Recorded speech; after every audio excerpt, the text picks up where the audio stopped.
모든 학교가 사실 다 자율화되어야 된다라고 봅니다. 저는 이런 일반고 전환이라고 하는 패러다임은 좀 필요하다고 보여지는데,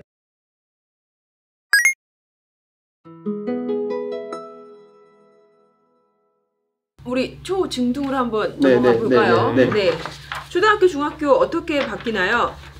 요거는 사실은 뭐 계속 그동안 추진되어 왔던 것들의 연속성이라고 좀 보여지는데요. 네. 일단 학교의 어떤 투명한 운영 이런 것들을 위해서 학교 운영위원회를 조금 더 내실화하고 학교 운영위원을 어떤 이렇게 만드는 과정들을 좀 절차를 투명하게 하고 제도화해서 학교에서 어떤 선생님들 중심의 어떤 학교 운영이 아니라 학부모 또는 학생 그리고 학교의 어떤 선생님들이 함께 운영하는 구조로 만들어 가겠다, 어떤 이런 방향성을 좀 얘기하고 있고요. 네. 또 고교학점제 도입에 따라서 아이들이 다양한 수업을 하다 보면 공강도 발생하고, 네. 또 요새 학령인 아이들이 좀 줄면서 학교에 공간도 많이 남는 부분들이 있잖아요. 그래서 이런 학교 공간을 개선하고 또 스마트 교육이 가능한 어떤 장치를 어떤 세팅하는 그런 이 정책도 지금 적극적으로 좀 추진되고 있고, 그 다음에 아이들을 위한 삶에 도움이 되는 실질적인 교육, 예를 들면 생존 수영을 위한 교육 혹은 금융에 대한 이해를 높이는 교육, 이런 다양한 교육들이 학교 안으로 들어오려는 어떤 그런 방향을 설정하고 준비하고 있는 상황입니다. 네. 이런 부분에 대해서는 반대할 게 없으실 것 같은데요? 뭐 반대할 건 없습니다. 다만 조금 그 기대를 좀 한 번 더 해보고 싶은 것은 네. 지금 코로나 사태를 통해서 온라인 교육이 지금 진행되고 있잖아요. 요거보다 조금 더 그 고도화된 온라인 교육은 어떤 모습일지, 실제 스마트 교육이 실시가 되려고 지금 준비 중에 있는 것으로 알고 있는데, 전국에 있는 초등학교부터 시작을 해서 지금 스마트 교육이 도입되었을 때의 학교의 모습이 지금 온라인 교육을 통해서 노출되었던 여러 가지 부작용들이 좀 있잖아요. 이런 것들을 적극적으로 해소할 수 있는지에 대해서 많이 보완이 되어야 되지 않을까라는 생각이 듭니다. 그 외에 뭐 초등학교 학생들 뭐 너무 생존 수영 의무화 뭐 이런 얘기들은 너무나 지나치게 여론 중심적인 정책 아닌가라는 생각이 들고, 이게 뭐 세월호 사건 때문에 이때 당시에 뭐 생존 수영 이제 도입한다 뭐 이런 얘기가 있었던 것 같고요. 뭐 필요에 따라서 지금 금융교육을 갖다 지원한다. 실제 우리나라가 좀 취약한 부분이 지금 자본주의 사회에서의 금융교육이 좀 취약하다, 이런 논란들이 좀 있었던 것 같고요. 사실 백년대계를 구성하는 데 입장에서 너무나 지나치게 여론에 휩쓸려서 이렇게 정하고 저렇게 정하고 그러다 보니까 엇박자단하고 갑자기 방향도 틀어지고 이런 문제들이 생기지 않기 위해서는 미래 전체 우리의 사회의 모습은 어떤 사회이며 어떤 인재를 선발해야 되는지에 대한 진지한 고찰로부터 시작되는 앞으로의 교육들을 체계적으로 완성해 나가는 모습이 훨씬 더 중요하지 않을까라는 생각이 듭니다. 네, 오늘 많은 얘기 나눠봤는데요. 한 말씀씩 정리해 주시면 좋겠습니다.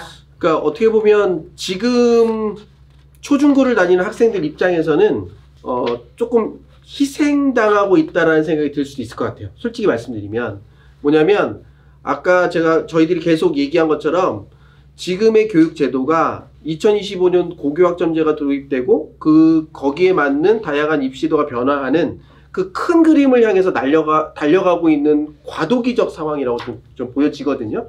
그러다 보니까 매년 입시도 바뀌고 또 거기에 맞춰서 하다 보니까 지금 완성되지 않는 과도기를 자꾸 내가 경험하게 되고, 그러다 보니까 그것들을 좀 충격을 최소화하기 위해서 정책이 조금 변화의 방향이 좀 헷갈릴 수도 있고 이렇지만, 중요한 것은 미래 사회가 요구하는 인재의 모습을 그리고 그 인재를 길러낼 수 있는 교육을 다시 재구성하고, 또 여기 재구성된 교육을 잘 따라온 아이들이 우수하게 평가받아서 대학에 진학할 수 있는 그 구조를 만드는 큰 어떤 과도기와 큰 변화의 정점을 찍는 시기이기 때문에 우리 방송을 보고 있는 많은 교육 관계자분들 뿐만 아니라 우리 학생들, 학부모님들에게 이러한 어떤 변화를 같이 공감시켜 드리고, 그분들도 자신의 의견을 적극적으로 반영해서 조금 더 우리 사회 발전이 될 수 있는 교육제도와 입시도가 만들어지는데 함께 참여했으면 좋겠다. 이번 이 준비를 하면서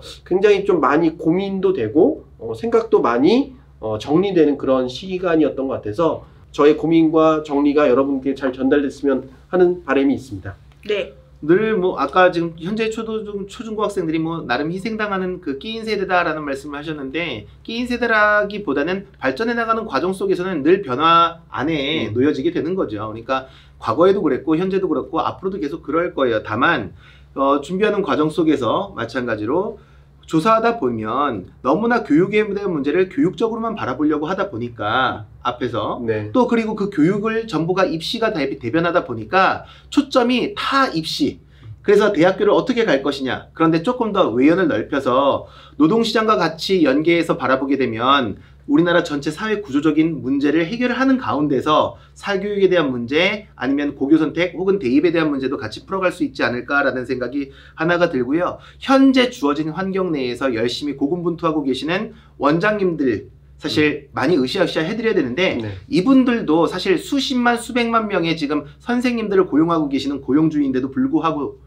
실제 어떤 측면, 이번에 코로나에서도 마찬가지지만 사실 상당한 많이 그 서운함이 있었을 거예요. 특정 기관들을 찝어서 굉장히 위험한 집단이라고 했고 늘 그 앞뒤에도 마치 사교육이 불편한 하나의 사회적 시선들이 있었기 때문에 그런 부분에 있어서는 굴하지 않고 원장님들이 많이 그 가열차게 우리가 미래의 인재를 양성하고 있는 역군이다라고 생각을 하셨으면 좋겠다라는 생각이 듭니다. 네, 아까도 말씀하셨다시피 교육이 100년지 대계라고 하셨는데 요즘 평균 수명도 연장되고 사회적인 발달로 인해서 훨씬 더 이런 교육 정책을 수립하는 부분에 있어서 더 중요함이 느껴집니다. 그래서 오늘 썰전 아주 저는 뜨거웠어요. 정말 많은 분들도 여러 가지 생각을 갖고 계실 것 같은데요. 어쨌거나 교육 정책에 대해서 관심을 가지시고 생각하시고 그 다음에 참여하시는 그런 계기가 되셨으면 좋겠습니다. 오늘의 에듀썰전 이상 마치도록 하겠습니다. 감사합니다. 네, 고맙습니다.